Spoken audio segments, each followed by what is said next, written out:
liked about it. I'll just pick one thing, which was the dialogue in the script. I thought it was really beautiful, precise. Can you talk a little bit about how that evolved? The writing process kind of evolved throughout the making of the film, which took about 5 years. And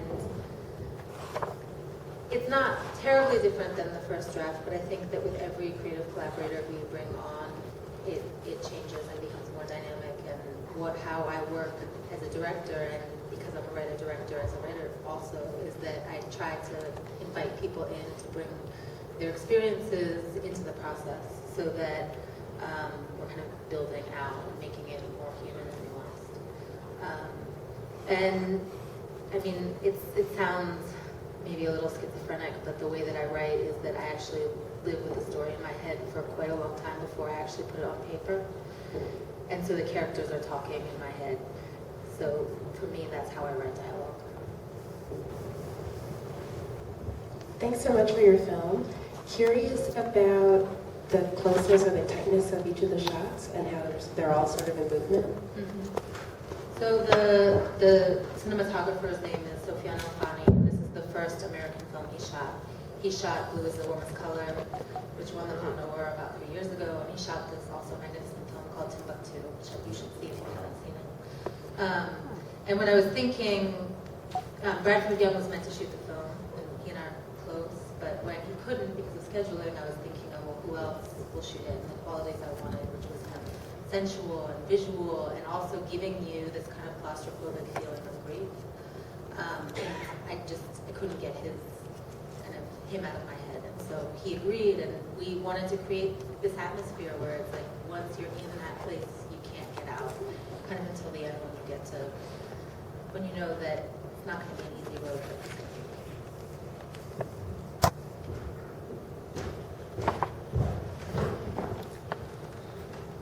Yeah, terrific film, Maris. Could you offer some comments in terms of the figure of Sherwin, the African American man?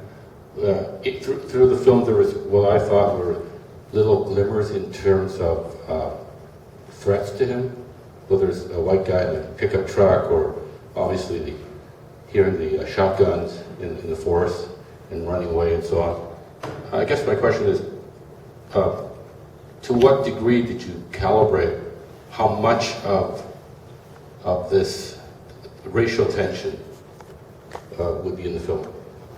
I mean, to me, the theme of the film is not race, the fabric of the film is, and I think David and I were very kind of in lockstep on that.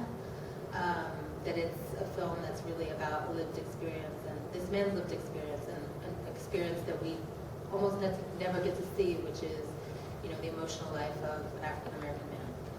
And that was deeply important to everybody making the film, but I think particularly David and I as we worked on it together. So yeah, those things are real and part of his experience and part of the film.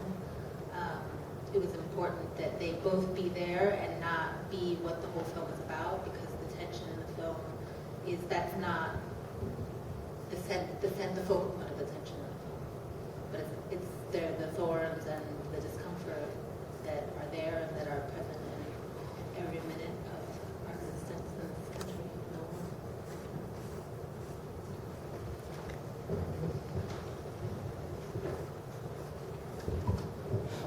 Thank you, Maris. That was a remarkable film, and 2 questions. You worked with 3 remarkable actors that have very different backgrounds and experience. And then could you talk about that, and then also talk about where you came up with the idea for the story? Do you want me to talk about casting or working with them? No, working. Working with them. I mean, they work very differently. They come from different places, and that's part of the premise of the film, is about people kind of coming and crashing together in an unexpected way. I feel very lucky to have worked with all of them and to have them all in my life in important ways.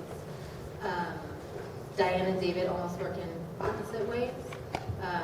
Diane is kind of, she wants to do it just a couple times and wants to give options when she's working. David is, you know, we kind of get to where he wants to be, and then that's where he's going to stay. They come from different kind of philosophies And Rosie is a serious, amazing actress, and that sometimes people don't give her that credit, which she absolutely deserves, and hopefully people will see that here. In terms of where the story came from, I started writing it as my marriage was falling apart, so it's not it's not autobiographical, but I think the emotional core of the film came from that sense of loss and that sense of the ground kind of falling out from under me at that moment. Something that many people have faced, right? These questions of where am I headed? What is my life going to look like? Thinking about family and your hopes and dreams and having that dissipate in an instant.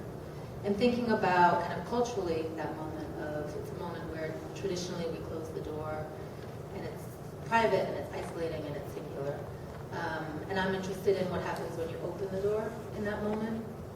And it's kind of a productive moment, a moment between two people that I think has the potential for empathy and compassion. So that's where it came from.